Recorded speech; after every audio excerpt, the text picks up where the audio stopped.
Pope Leo XIV placed one hand on the yacht's gangway and ordered the engines shut down. The white vessel was due to leave in 11 minutes. Its decks were crowded with donors holding crystal glasses beneath a banner that read, "A New Era of Compassion at Sea." But an elderly woman in a faded blue coat stood outside the security rope. A guard had just returned a small brass bell to her as though it were something dangerous. Cardinal Victoria Belandi watched from the upper deck. Behind him, the Stella Regina gleamed under the harbor lights. Through its open salon doors, the Pope could see white, leather chairs, a piano, and a wall of wine bottles. The woman's name was Eleanor Hayes. She was 79 and had spent most of her life nursing fishermen and caring for widows along the coast. Her shoes were wet from the pier and one button was missing from her coat. "I am sorry," she told the guard. "I only wanted to put it back before the boat left." Pope Leo XIV heard her. He walked toward the rope and lowered himself to examine the bell. Around its rim were the words, "Mercy of the Sea." Beneath them were two small initials, AB. "Where did this come from?" he asked. Elalanina looked toward the yacht. From her. Cardinal Belandi descended the gangway before she could say more. "Holy Father, Mrs. Hayes is confused about the ownership of certain objects. The bell belonged to an older vessel. This yacht is a separate asset." Elalanina shook her head. "No, Your Eminence. The hull is the same." The departure horn sounded. A crewman checked his watch. Beyond the breakwater, dark clouds were moving over the water. Belli spoke gently as though protecting Eleanor from embarrassment. "The vessel was extensively rebuilt. The Foundation uses it to maintain relationships with donors who support our charitable work." "What work is it doing tonight?" the Pope asked. "This is a donor voyage and tomorrow a private meeting, and after that the schedule is managed by the Foundation." Pope Leo XIV turned to the captain, who gave the order to leave. The captain looked at the cardinal. That answer was enough. "No one leaves this harbor," the Pope said. The music stopped. A waiter lowered a tray. One donor quietly hid his glass behind a flower arrangement. Belandi stepped closer. "The contracts are signed. Delaying departure could expose the church to considerable liability." The Pope took the bell from Elalanina and held it between them. "Then we will begin with the liability no one signed." He requested the registration papers, the Foundation accounts, the passenger list, and the keys to every locked room aboard. Belandi's face remained composed. "The vessel is not Vatican property. No, the Pope said it appears to belong to people who were never invited aboard." The guests were escorted ashore. The crew remained. The engines went silent. The yacht had been seized pending review. But as Pope Leo XIV stepped onto the gangway, Elalanina caught his sleeve. "If you open the room below the chapel," she whispered, "do not let them remove the wall first." The Pope looked at her. "What is behind it?" Elalanina tightened her hands around the bell. "That is what he is afraid you will see." Cardinal Belandi had built his reputation on discipline. He answered letters before sunrise, remembered the names of wealthy families, and could explain a budget without looking at a page. People trusted him because he never appeared surprised. Even as Pope Leo XIV entered the yacht's lower corridor with two auditors and the captain, Belandi spoke like a man correcting a misunderstanding. "The room beneath the chapel was removed during renovation. There is nothing behind that wall except old plumbing. The chapel was smaller than the wine room upstairs. 4 chairs faced a narrow altar. A gold cross hung above a marble panel. The Pope knocked on the panel. The sound was hollow. Older plans showed what the current plans did not. 6 medical beds, oxygen cabinets, an examination table, and a refrigerator for insulin. The entrance had been sealed during renovation. The space behind it had become storage for wine and luggage. Belandi did not deny it. The equipment was outdated.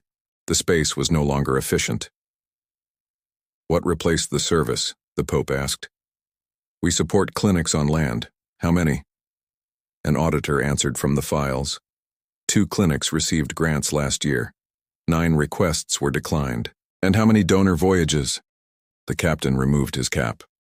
14. The silence that followed was not dramatic. It was administrative. Belandi adjusted his cuff. Relationships produce resources. Resources produce mercy. The yacht is a tool. His explanation almost sounded reasonable. A private dinner could lead to a donation. A comfortable voyage could persuade a rich guest to fund a clinic. Assets must serve the mission strategically, he said. Pope Leo XIV looked at the sealed medical bay. Then, "Show me the mission." 3 binders were brought aboard. One contained banquet photographs, another contained donor pledges. The third contained requests from island clinics. Most had the same red word stamped across the top. Deferred. A clinic needed a generator. An old man needed heart medicine. A nurse needed fuel to reach patients during winter. The amounts were smaller than the cost of one evening's flowers on the yacht. Not every request can be honored, Belandi said. No, the Pope replied, but someone decided which people could wait. The Cardinal's voice hardened. Sentiment cannot govern the Church. Eleanor flinched. The Pope noticed. He pointed to the initials on the bell. A.B. Who was she? My mother, Belandi said. Adele Belandi helped establish the original charity. What did she intend this vessel to be? A service ship. What kind of service? The captain answered. Medical relief. Belandi turned on him. The original model was financially unsustainable. The captain, Marco Salvi, had worked aboard for 17 years. Until then, he had answered every question with one word. It became unsustainable after the clinic routes were canceled, he said. Who called them? The Pope asked. No one needed to answer. Eleanor said the original route records had been kept inside the medical bay. Adele wanted every crew to see the names of those waiting on the islands. The marble panel had not been installed to improve the chapel. It had been installed to hide the door. Pope Leo XIV asked for tools. Belandi took a breath. I strongly advise against damaging the vessel before the ownership review is complete. The Pope turned toward him. Who owns the wall? No one spoke. Then the people behind it may. When the marble came loose, dust fell across the chapel floor. Behind it was a steel door with faded green paint. A strip of white cloth had been tied around the handle. Eleanor recognized it. It had once been part of Adele Bandy's nurse's apron. The door was locked. The captain said the key had disappeared years ago. Elena unscrewed the wooden handle of the brass bell. A small iron key slid into her palm. For 17 years, she carried it there. She placed it in Pope Leo XIV's hand. When the door opened, the room did not reveal stolen gold or hidden money. It revealed what the yacht had failed to do. The medical bay smelled of dust, metal, and old antiseptic. 6 narrow beds remained bolted to the floor. The oxygen cabinet was empty. The medicine refrigerator had been unplugged, but a child's drawing was still held to its door by a rusted magnet. It showed a white boat under a yellow sun. Across the top, in uneven letters, someone had written, "Thank you for bringing Grandma home." On the far wall were hundreds of names. Beside each name was an island, a condition, and the date of the last visit. Some names had crosses beside them. Others simply stopped.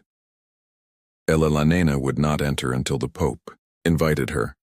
For 12 years she had served there as a nurse. Her husband Thomas maintained the engines. He later died during a rescue after staying below deck to keep the pumps running long enough for 3 patients to be transferred. Eleanor did not ask for sympathy. She straightened a blanket on the nearest bed. He hated being called brave, she said. He said, "Brave men come home." The Pope looked at the bell. Was it his? No, it was hers. Adele Belandi had rung it whenever the ship approached an island. 1 ring meant medicine had arrived. 2 meant a doctor was aboard. 3 meant the ship would carry someone to the mainland. Elena still polished it every Sunday because Adele had asked her never to let the sulk destroy it. If Eleanor's quiet loyalty brings to mind someone who served for years and was later forgotten, write their name in the comments, and let that service be remembered. Captain Marco opened the drawers. He found cancelled route charts and medical requests tied with twine. The newest was less than a month old. It came from St. Gabriel Island. The small clinic had lost part of its roof in a storm. Its generator was failing. 12 elderly residents depended on refrigerated medicine. One woman required oxygen through the night. The foundation had stamped the request deferred. A second paper was clipped behind it. That same week, the yacht had purchased new dining chairs. The chairs had cost nearly 9 times more than the generator repair. Belly looked at the figures. The yacht was preparing for a donor summit. "Did the summit pay for the generator?" the Pope asked. "The pledges are still being processed. How long can oxygen wait for processing?" The captain checked the weather, radio. A storm had shifted south. By midnight, the channel to St. Gabriel would be unsafe. After that, no large vessel could reach the island until the weather cleared. The clinic had enough oxygen for one night. The clock had changed. The yacht was no longer 11 minutes from a banquet voyage. It was 6 hours from losing the chance to reach people who had already been told to wait. Belandi said the vessel was no longer equipped for medical transport. Eleanor pulled the cover from one bed. The frame was intact. Marco opened a panel. The old oxygen line still ran through the wall. An engineer tested the emergency generator. It started on the second attempt. The ship had not forgotten what it was built to do. Only the people in charge had. Pope Leo XIV asked about Adele. She had been a young widow with a son and a fear of deep water. Her husband died after suffering a heart attack on a fishing boat. No doctor reached him in time. She spent the rest of her life shortening the distance between illness and mercy. That son was Victoria Belandi. As a young priest, he sailed beside her. He carried medicine boxes, slept on the floor when every bed was occupied, and once preached on St. Gabriel that no Christian institution had the right to call a person too distant to save. Then the charity grew. The offices became larger. The donors became richer. The vessel became a symbol. Belandi began believing that protecting the symbol was the same as protecting the mission. After Adele died, the medical routes were reduced, then suspended, then erased from the brochures. Behind one bed, the Pope found an old photograph. A young father, Belandi, stood beside his mother. Elena and Thomas were behind them. Between them hung the brass bell. The Cardinal would not look at it. "What happened to the child who made this drawing?" the Pope asked. Eleanor touched the rusted magnet. Her grandmother lived on St. Gabriel. The ship brought her home after surgery. And the child, she runs the clinic now. The woman who had sent the latest request for oxygen was the same child who had drawn the picture. Bailey sat on the edge of an old bed. For the first time that evening, he looked his age. But Pope Leo XIV did not confuse pain with repentance. He placed the request in the Cardinal's hand. "Your mother built a road across the water," he said. "You turned it into a dining room." "The Iku vessel cannot sail into a storm because of one request," Belandi answered. The captain checked the radio again. "We can clear the channel if we leave within 90 minutes. And if something goes wrong?" Belandi asked. The Pope looked at the wall of names. "Something already has." He turned to the crew. "Empty the wine storage. Restore the medical bay. Load the generator, oxygen, medicine, blankets, and food."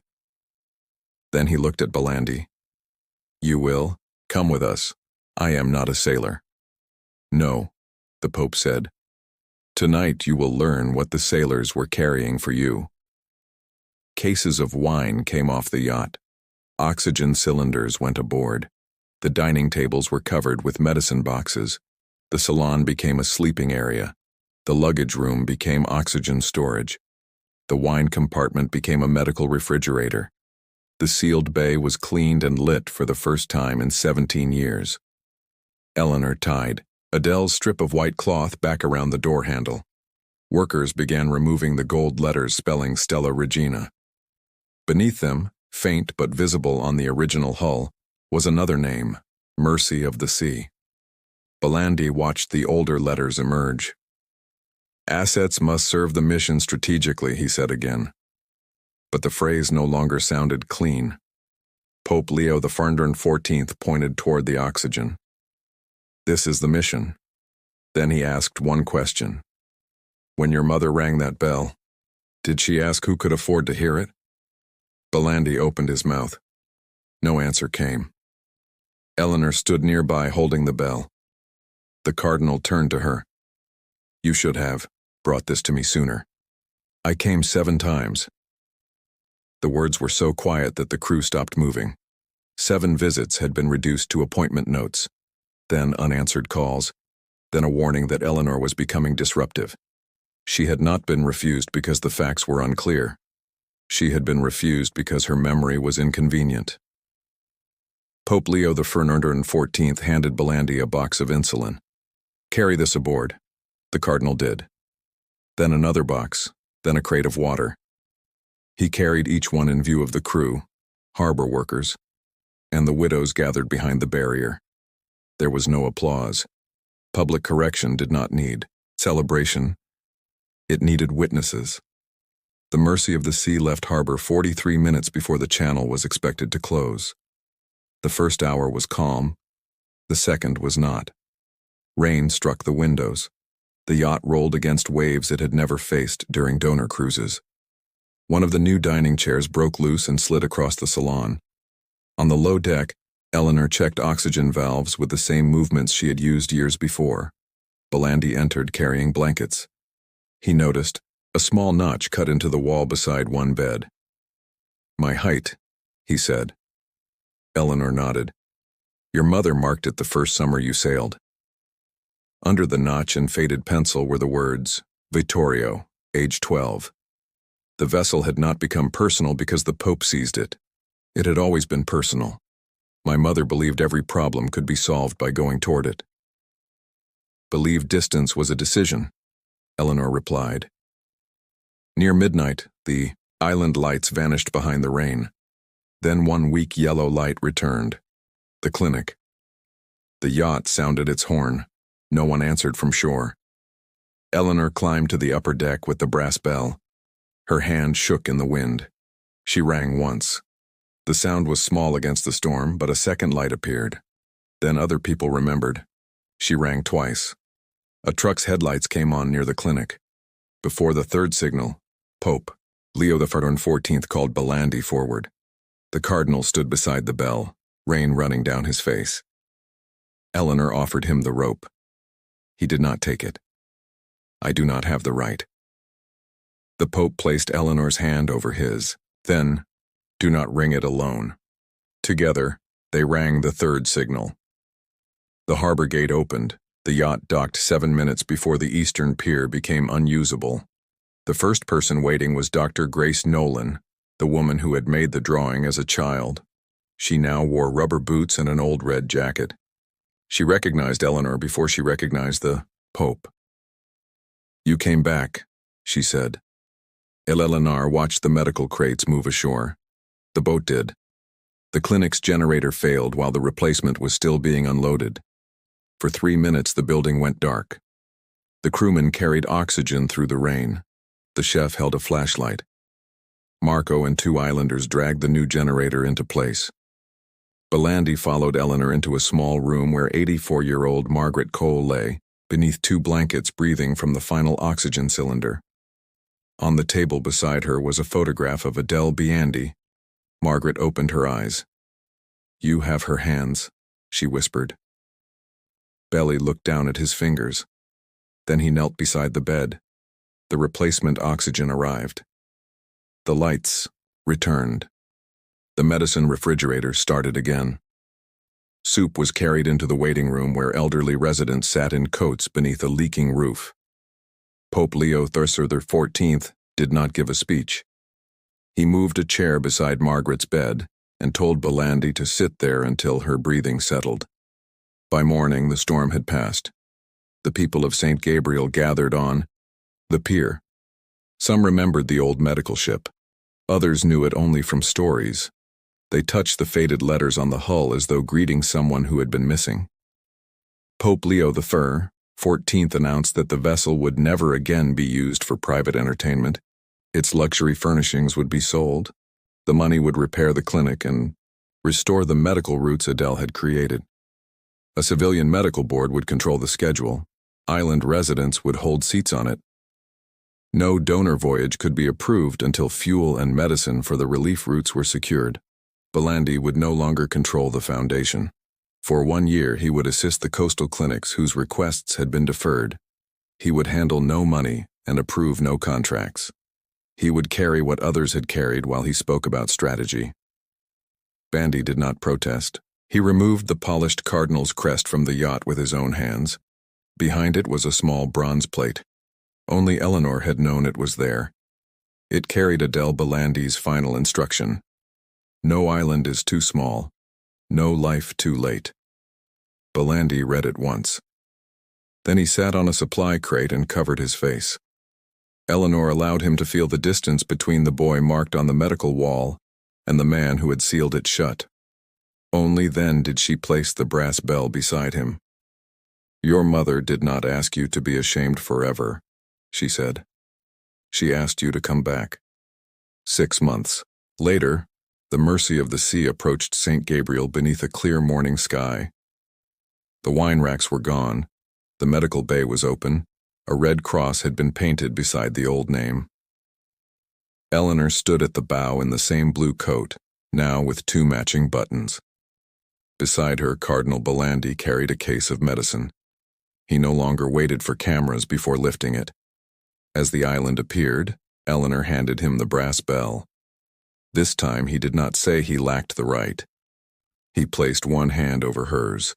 Together they rang once for medicine, twice for the doctor, and 3 times for anyone who was finally coming home.